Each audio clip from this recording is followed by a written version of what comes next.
Olá pessoal, tudo bem? Eu sou Daniel Vicente e nós estamos na segunda aula agora do curso de Introdução ao Hebraico Bíblico.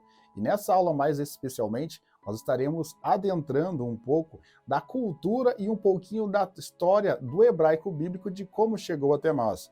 No início da primeira aula, eu fiz um vislumbre rápido, ou seja, uma introdução às 40 aulas que nós estaremos falando. E hebraico bíblico agora, nessa segunda aula, eu estarei contando um pouquinho da cultura judaica, literalmente da cultura hebraica, da importância dela para com o nosso texto e para com o nosso cristianismo como um todo. Como vocês sabem bem, né, a história da religião, né, judaica ou religião quase que cristã como um todo, ela vem da questão de Abraão e do povo judeu. E isso faz com que o hebraico seja fundamental, o conhecimento dele, para a própria aplicação da teologia como um todo. Então, você que já tem um conhecimento teológico, que está se aprofundando, entrando nesses caminhos de teologia, você vai estar sempre sendo referenciado aos textos originais. E é um pouquinho disso que eu vou estar falando nessa aula especialmente. O que é esse texto original, qual que é a importância dele para conosco e quanto nós podemos aprender para com ele, para poder entender um pouquinho melhor do texto das Sagradas Escrituras. Eu tenho algum material aqui que eu vou estar mostrando para vocês, um pouquinho do texto nosso português, e um pouquinho do texto no original, no hebraico. Voltando à questão do hebraico, mais especialmente, ou primeiramente, era a língua falada assim por Abraão, Isaac, Jacó e todos os demais personagens bíblicos do Antigo Testamento como um todo. O texto hebraico como um todo, ele é contido ali, né, com livros de formato um pouco diferente que nós temos na nossa Bíblia portuguesa. Por quê? Porque os livros ali eram tidos como um só ou de uma maneira meio que única.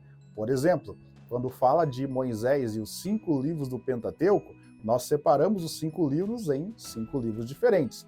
Eles, no caso, os judeus, eles têm o livro da Torá como um único livro, ou seja, um livro completo, onde que Moisés fala de 5 aspectos ali, Gênesis, Êxodo, Levíticos, Números e Deuteronômio, mas totalmente num texto pleno.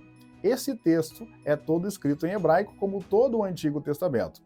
Dito isso, eu quero trazer para você o que nós temos na nossa língua portuguesa, a nossa Bíblia em português. Aqui na minha mão eu tenho uma Bíblia, né, de João Ferreira de Almeida, que é o nosso texto, né, base de quase toda a cultura, né, do protestantismo no Brasil e alguns países do mundo.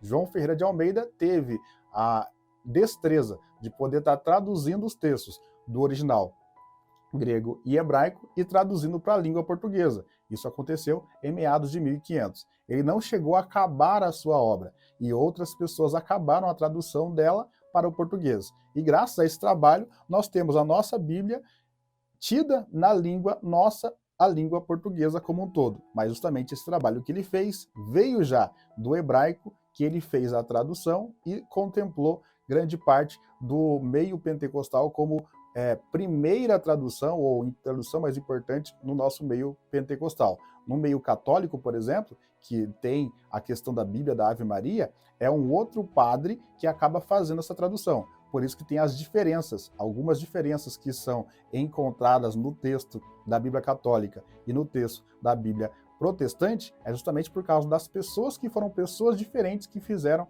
essa tradução.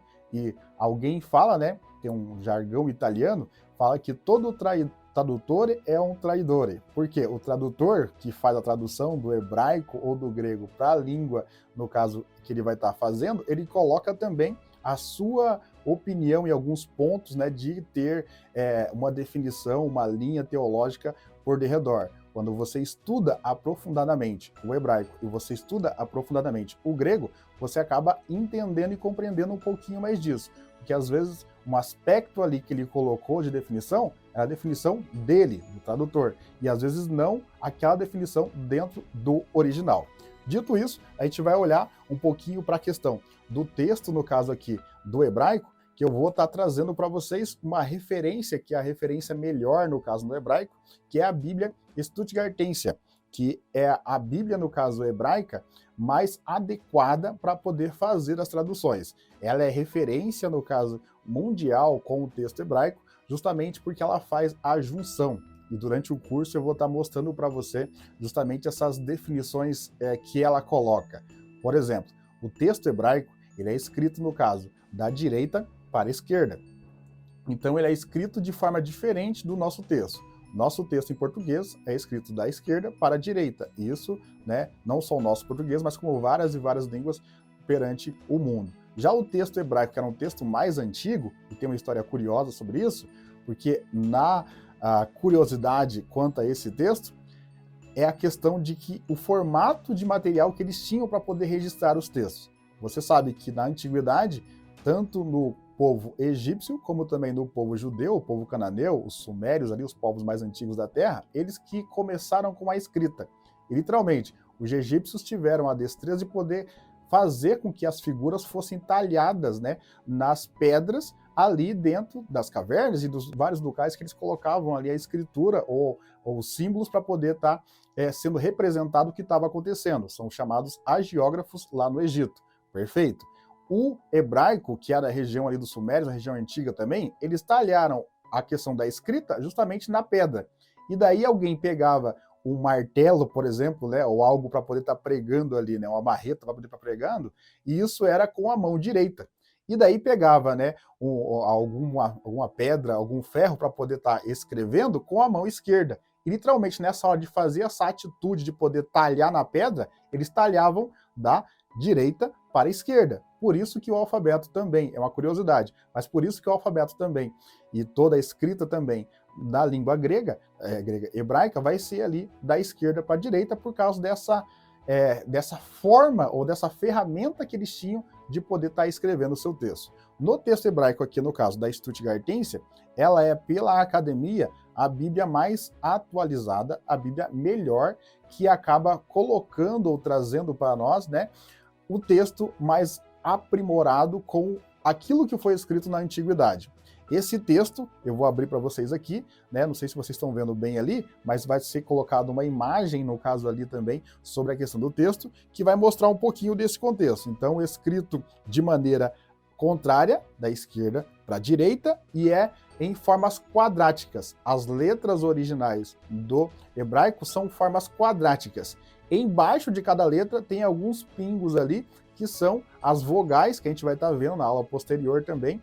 Isso aqui é só mais para você ter a destreza e a curiosidade de poder estar o primeiro contato com o texto, mas justamente esse texto da Stuttgartense, essa Bíblia, ela junta já essa atualização daquilo que era de forma antiga com a atualização mais moderna para poder pegar e estar interagindo esses dois textos e aí sim trazendo as palavras com um formato mais claro para poder estar fazendo a questão das traduções. Só lembrando rapidamente, o texto original que Moisés escreveu era escrito, sim, todos em letras quadráticas, sem vogais e sem separação de sílaba. Lá no original, os textos mais antigos, né, e tem ali vários achados arqueológicos que mostram isso, os papiros, né, os velinhos da antiguidade, as tábuas, no caso ali, que eram encontradas, mostram esses textos de forma mais rústica, ou seja, todos juntos, sem ter separação. Essa Bíblia Stuttgartense, que é uma bela, digamos assim, explicação, ela acaba pegando e fazendo um trabalho de poder separar, já tem um trabalho todo desenvolvido nela, que ela facilita na hora de nós fazermos a questão da tradução. Então, durante os textos que você vai estar vendo no curso, a gente vai abordar vários textos vindo dessa Bíblia, desses achados que foram contemplados nessa Bíblia e com a versão mais atualizada dessa Bíblia também. Essa aqui é uma que tem a Bíblia como um todo. Aqui no verso da Bíblia, você vê basicamente isso que eu falava anteriormente. Nesse texto aqui, é um texto que é totalmente quadrático e sem vogais nesse texto aqui. Esse texto é um texto, no caso, que mostra um pouquinho de como que era a forma mais rústica que os hebreus escreveram todo o Antigo Testamento. Depois de muito tempo que algumas transfigurações ou algumas atualizações foram feitas no próprio texto original para que ele pudesse estar mais facilmente assimilado por nós hoje no século presente. Isso aqui é só um vislumbre de um texto. Um outro livro que eu quero trazer para vocês é a Bíblia, no caso, da Torá. A Torá é o último texto que eu vou trazer para você, a gente vai finalizar essa aula. É o texto que é do Antigo Testamento, toda a questão do Pentateuco, que para nós é os 5 livros de Moisés e para eles é a Torá, a lei do Senhor. E a Torá que vocês veem, no caso, na imagem também, né? Nesse volume que eu estou trazendo para vocês, ele tem parte da Torá de um lado e a outra parte do outro lado é a tradução. É um pouquinho, né, um trabalho já concretizado para poder mostrar para você tanto o texto original como também a tradução mais moderna. É claro que no desenvolvimento do exegeta, no desenvolvimento do teólogo, é importante que o teólogo faça a sua própria tradução, essa tradução que já está feita, e já mostra um pouquinho desse contexto. Ou seja, num lado o texto em hebraico, no outro lado o texto traduzido, que é o texto que nós temos em mãos. É mais para sua aplicação, na hora de você fazer uma mensagem, de você fazer um estudo teológico, você ter essas ferramentas são muito úteis e muito boas para que a sua pregação, o seu estudo da palavra venha a ser melhorado. Eu sou Daniel Vicente, nós estamos no curso de Introdução ao Hebraico Bíblico e eu te aguardo no nosso próximo encontro.